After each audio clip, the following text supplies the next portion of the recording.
और बहनों, आप सभी का चुनाव निशान छड़ी छड़ी छड़ी ईवीएम मशीन पर 5 नंबर के सामने वाली बटन दबाकर भूरे लाल राजभर जी को भारी से भारी मतों से विजयी बनावे, अपना विधायक बनाए, चौमुखी विकास करवाए। सबका सहारा बातें करे देखे भाल हो, पिछड़ा गरीबवन का रखे ले खियाल हो। पिछड़ा गरीबवन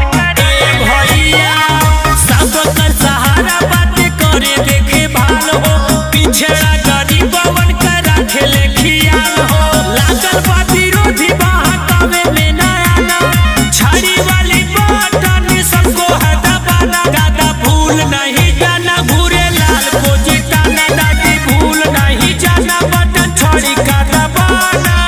जी हाँ, अपने चौमुखी विकास के लिए छड़ी के सामने बटन दबाएं। रामगढ़ विधानसभा 203 से भाजपा प्रत्याशी भूरे लाल राजभर जी को छड़ी छाप के सामने वाली बटन दबाकर भारी मतों से विजयी बनावे।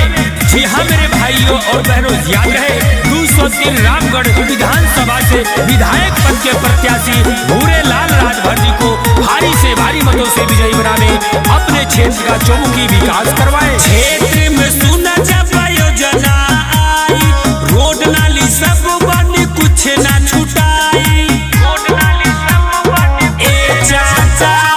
क्षेत्र में सुना जब योजना आई, रोड नाली सब बनी कुछ ना छुटाई। बिजली शिक्षा पानी बेटर जदि है पाना, भूरे लाल राजभर जी को जिताना। भैया भूल नहीं जाना बटन छड़ी का दबाना, भाभी भूल नहीं जाना भूरे लाल को जिताना।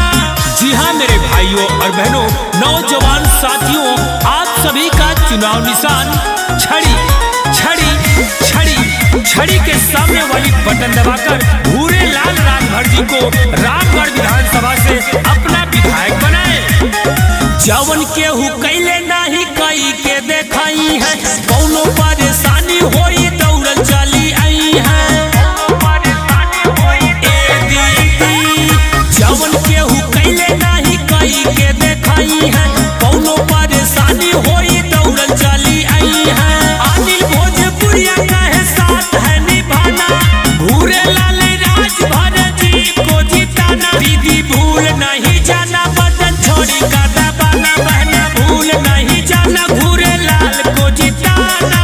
जी हाँ मेरे भाइयों और बहनों, नौजवान साथियों, आपको अवगत कराना है कि 203 रामगढ़ विधानसभा से सुभाषपा प्रत्याशी भूरे लाल राजभर, जिनका चुनाव निशान छड़ी छाप।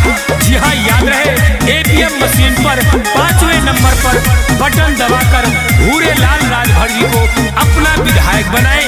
भूरे लाल राजभर जी कहते हैं कि जात का ना पात का मुद्दा है विकास का, तो अपने क्षेत्र के विकास के लिए, चौमुखी विकास के लिए, सरकारी हर एक योजना का लाभ उठाने के लिए, गरीबों की आवाज को बुलंद करने के लिए, हक अधिकार पाने के लिए छड़ी छाप के सामने वाली बटन दबाना है। भूरे लाल राजभर जी को अपना विधायक बनाना है। 203 रामगढ़ को सुंदर और स्वच्छ बनाना है। याद रहे, ईवीएम मशीन पर 5वें नंबर के सामने वाली बटन दबाकर भूरे लाल राजभर जी को भारी से भारी मतों से विजयी बनावे, कामयाब बनावे। जय सुहेलदेव।